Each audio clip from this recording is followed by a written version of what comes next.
The truth of the share market channel में आपका स्वागत है। मैं भवनेश अग्रवाल। नमस्कार दोस्तों। अगर इस देश में कोई सेक्टर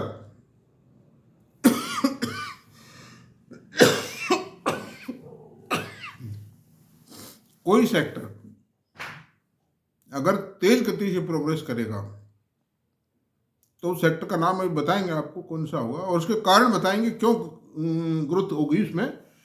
मैं समझता हूँ 100 से 200% के बीच में ग्रोथ आ सकती उसमें, लेकिन इतनी कैपेसिटी नहीं, इतनी ज़्यादा डिमांड होगी, और बाजार जो नंबर देता है वो ग्रोथ को देता है। आज चाहे कोलगेट है, आप देखिए नेस्ले और हिंदुस्तान लीवर, ये मल्टीनेशनल कंपनीज हैं। कुछ प्रोडक्ट मोनोपोली प्रोडक्ट हैं जो दूसरा आदमी बना ही नहीं पाया, और बनाने की कोशिश करी तो फ्लॉप हो गया, मतलब अंडर दी। लेकिन उसके बावजूद भी उन शेयरों में मूवमेंट कहाँ है, उनमें उनको मार्केट उनको रिकॉग्नाइज नहीं कर रहा है इस समय, because they are not delivering growth, volume growth, price growth, monetary growth, कुछ भी नहीं है उनमें। Now they are lying dull, hence उनको पड़े हैं ठीक, लेकिन गिर भी नहीं रहे। उनकी एक इमेज है, प्रेस्टीज है, ऐसी सूरत में दोस्तों। लेकिन आज हम बात करेंगे कौन सा सेक्टर होगा, ग्रीन एनर्जी। और ग्रीन एनर्जी की कौन सी कंपनियां सबसे मजबूत कंपनियां साबित होंगी आने वाले समय में, और वो क्यों होंगी। सबसे महत्वपूर्ण कारण है, उस कारण को जान लेना। ये कह देना तो बहुत आसान है कि साहब ये कंपनी खरीदो, बहुत जोरदार चलेगी। अरे भाई क्यों चलेगी ये तो पूछो। और मेरा आप भी सब लोगों से अनुरोध है कि एक तो मेरा वीडियो पूरा देखें, दूसरी बात है कि मेरी ओपिनियन को बिल्कुल यथा एज इट इज नहीं माने आप, क्योंकि मेरी कोई परचेज रिकमेंडेशन नहीं होती है।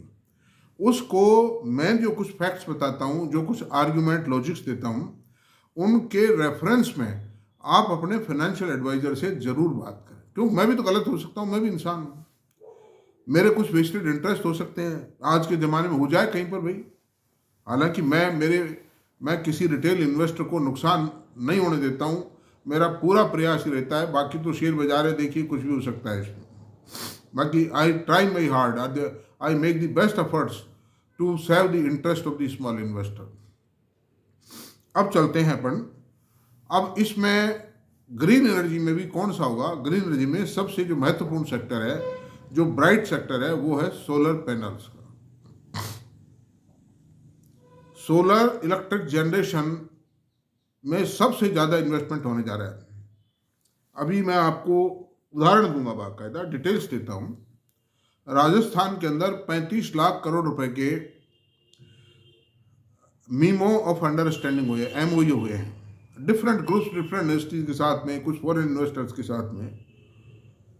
राजस्थान की भजनलाल सरकार ने इन्वेस्टर समिट बुलाई थी, और उससे पहले भी प्रयास किए थे उन्होंने। उसका परिणाम ये रहा कि 35 लाख करोड़ रुपए के एमओयू है, जो राजस्थान के इतिहास में आज तक नहीं हुई। उसमें से 26 लाख करोड़ रुपए के प्रस्ताव पावर सेक्टर के लिए हैं, और उस 26 लाख में से भी 21-22 लाख करोड़ रुपए के जो प्रस्ताव हैं, जो एमओयू हैं, वो सोलर पावर के लिए। और राजस्थान सरकार इतनी तत्परता से काम कर रही है सोलर पावर के क्षेत्र में, to make Rajasthan as a power hub of India, कि बहुत से इंडस्ट्रिस्टों को जमीन भी अलॉट कर दी है। सारी क्लियरेंस देने का काम वार लेवल पे चल रहा है। मुख्यमंत्री जी रात और दिन एक कर रहे हैं उस पर, और बड़े बड़े अफसर्स की ड्यूटी लगा रखी है, सब काम चल रहा है, वार लेवल पे क्लियरेंस चल रही है। अनदर थिंग, गुजरात के अंदर, कच्छ के अंदर जमीन बहुत खाली पड़ी है, वहाँ धूप भी पर्याप्त है, वहाँ लगेंगे।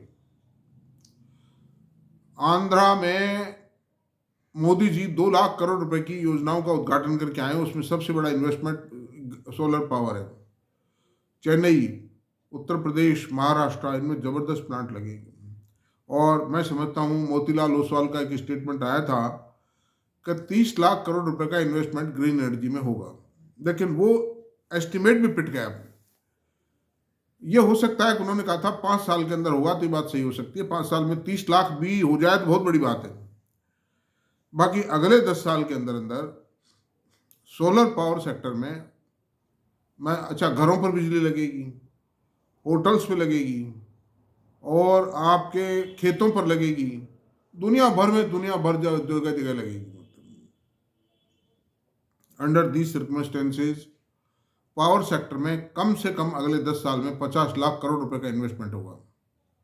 And this will be a huge investment. 50 lakh crore रुपए का इन्वेस्टमेंट एक पर्टिकुलर सेक्टर में हो जाए तो ये जो इंडिया की जो कंपनियां हैं, मौजूदा कंपनियां जिनकी जो मौजूदा कैपेसिटी, ये तो कैटर नहीं कर सकती, सप्लाई नहीं कर सकती जितनी डिमांड होगी। टाटा, अब मैं बताता हूं आपको किस किस की कितनी कैपेसिटी है, प्रेजेंट कैपेसिटी कितनी है सोलर पावर में, solar panel manufacturing and solar PV sales. तो आप देखिए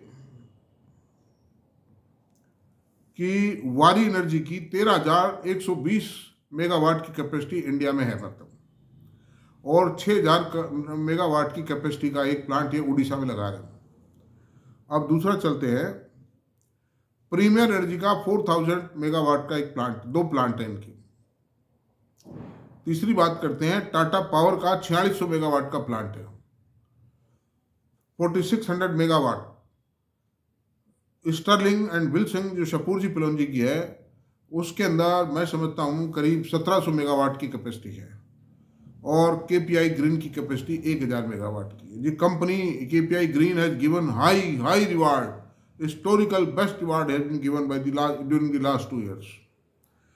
अब सवाल ये उठता है दोस्तों कि इंपोर्ट तो करना पड़ेगा, लेकिन सरकार ने डोमेस्टिक इंडस्ट्री को प्रोटेक्ट करने के लिए कि चाइनीज एक्सपोर्टर्स कहीं इंडियन मैन्युफैक्चरर को दबा नहीं रहे, 1 महीने पहले 12.5% का सोलर पैनल इंपोर्ट के ऊपर कस्टम ड्यूटी लगाई।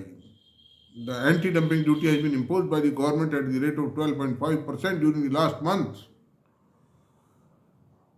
तो ऐसी सूरत में, अच्छा रिलायंस की कैपेसिटी और आएगी, अडानी की भी आ रही है ये कैपेसिटी, तो जो प्रेजेंट कैपेसिटी करीब 30,000 मेगावाट की है, वो कैपेसिटी 50,000 मेगावाट की हो जाएगी अगले साल, 1.5 साल में, 2 साल।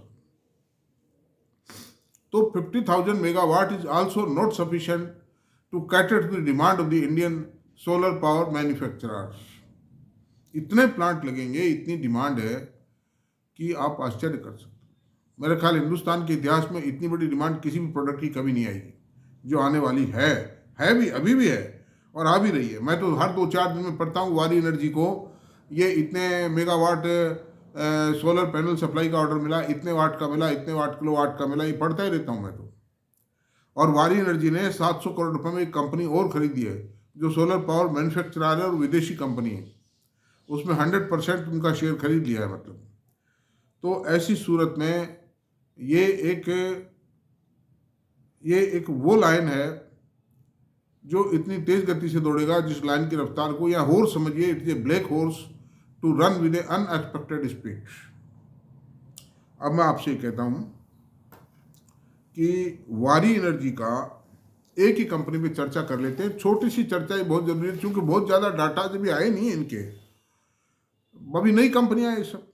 तो वारी energy which is the largest company of India, अच्छा 500 एकड़ जमीन वारी एनर्जी ने महाराष्ट्र में और डिमांड की है, शायद अलॉट भी हो रही है, वो हो जाएगी उसमें, महाराष्ट्र की बात है वो शायद, है ना।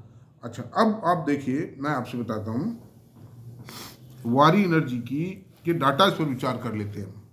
वारी एनर्जी का जो मार्केट कैप है आज की तारीख में 73,688 करोड़ रुपए। ये इंडिया के लार्ज कैप्स में से आने वाली 2 साल के अंदर अंदर this will become a very large company of India. Now it is A mid cap company.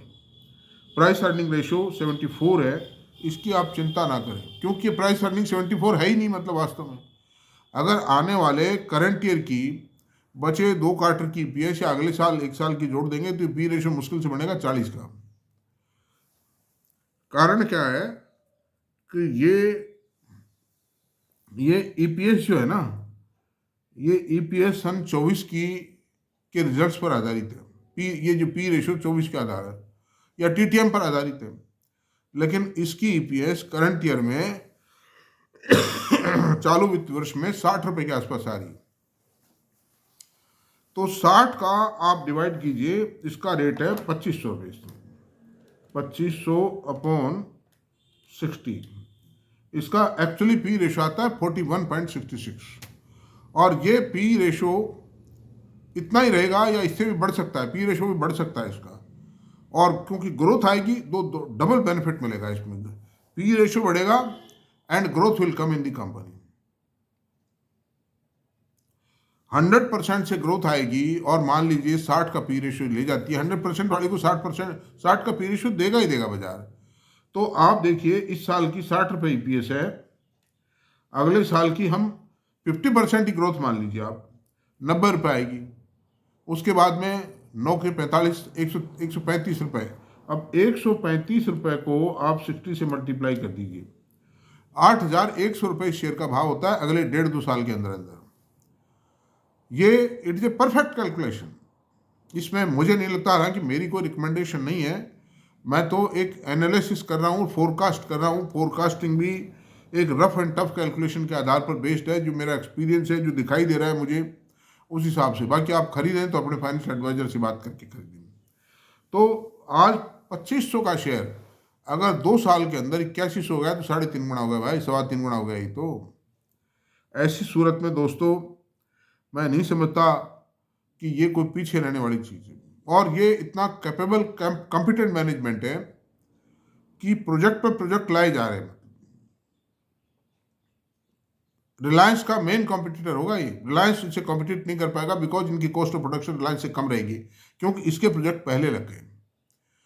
और अब ये भी नहीं हो सकता सब रिलायंस तो कंसेशन लिया हुआ गवर्नमेंट से, और जीएसटी में तो कोई कंसेशन है ही नहीं, कोई एग्जम्पशन जैसी कोई चीज़ ही नहीं है जीएसटी में। No room has been left vacant to give an exemption to any manufacturer in the country under the GST Act. तो all will be treated। Reliance ने जो फायदे उठाए थे पहले वो यही था कि ये एक्साइज ड्यूटी वगैरह में एग्जम्पशन ले आते थे। और जो इन्होंने प्लांट लगाए ना, पहले इनकम टैक्स एक्ट में भी कई तरह की छूट थी, जैसे बैकवर्ड एरिया में आप प्लांट लगाओगे तो आपको इनकम टैक्स में छूट मिलेगी, आप इसी की यूनिट को खरीद के उसका रिवाइव करोगे तो you will get tax rebate in income tax. तो रिलायंस ने टैक्स सिस्टम का सबसे बड़ा फायदा उठाया और उसी का कारण टैक्स सिस्टम का उठाया। दूसरी बात है मोर सुपर एफिशिएंसी क्रिएट की। तो इन दी सेम वे दिस वारी मैनेजमेंट, इसको अंडर एस्टिमेट ना करें, मेरा आपसे एक ही अनुरोध है, वरना आप ये याद ही करेंगे कि यार ये वारी बिक रहा था, एक पागल सा आदमी था, उसने कहा था कि वारी बहुत शानदार चीज़ है और बड़ा एक्सप्लेन भी किया था उस आदमी ने। तो आप याद करेंगे इस चीज़ को। मेरे पास है क्वांटिटी में, मेरा इंटरेस्ट हो सकता है, मैं गलत भी हो सकता हूँ, मेरी बात पे आप यकीन ना करें, और मेरी कोई खरीद की रिकमेंडेशन भी नहीं है दोस्तों। तो इतना ही मानिए आप, इस कंपनी के डाटाज को एनालाइज करने का अभी कोई मतलब नहीं है। वैसे सन 2020 में इस कंपनी की जो सेल थी 1996 करोड़ रुपए थी, जब इतनी कैपेसिटी भी नहीं थी, प्लांट लगे ही थे, और जो लगने वाले प्लांट हैं इसके प्लांट भी जब लगी रहे थे, छोटा मोटा प्लांट कोई फंक्शन में था, ऑपरेशन में था इसका, और आज सेल 11,398 होगी। तो आप देखिए 3-4 साल के अंतराल में इसने 5 गुना सेल कर दी, 6 गुना कर दी बल्कि। और प्रॉफिट को जो 39 करोड़ का प्रॉफिट था 1274 करोड़ पे पहुंचा दिया। तो ये तो कोई 22 गुना हो गया, मतलब 25 गुना हो गया। तो 25 गुना नहीं होगा, मैं आपसे कह रहा हूँ, लेकिन अगले 5 साल में इस कंपनी की ईपीएस 300 रुपये से कम नहीं रहेगी। और 300 रुपये की ईपीएस का मतलब है 18,000 रुपये शेयर का दाम होता है। कारण क्या है कि इसको ना तो कंपटीशन का डर है, क्योंकि डिमांड बहुत ज़्यादा है, चाहे कितने मैन्युफैक्चरर आ जाए, ना डंपिंग का डर है, because government is protecting, the present government is keen to protect the interest of the Indian manufacturer. और डिमांड बहुत ज़बरदस्त है, कोई कंपटीटर नहीं है, because the demand is much high है, इसलिए कोई रेट भी नहीं गिरा के बेचेगा। प्राइसिंग पावर है इसमें, जिसको कहते हैं इंडस्ट्री वो बढ़िया है जिसमें प्राइसिंग पावर होती है, प्राइसिंग पावर भी है, जहाँ डिमांड होगी वहाँ प्राइसिंग पावर होगी। तो ऐसी सूरत में मेरा आपसे यही अनुरोध है कि आपको अगर मेरा वीडियो पसंद आया हो तो प्लीज़ इसको सब्सक्राइब करें, लाइक करें, शेयर करें। Thank you very much.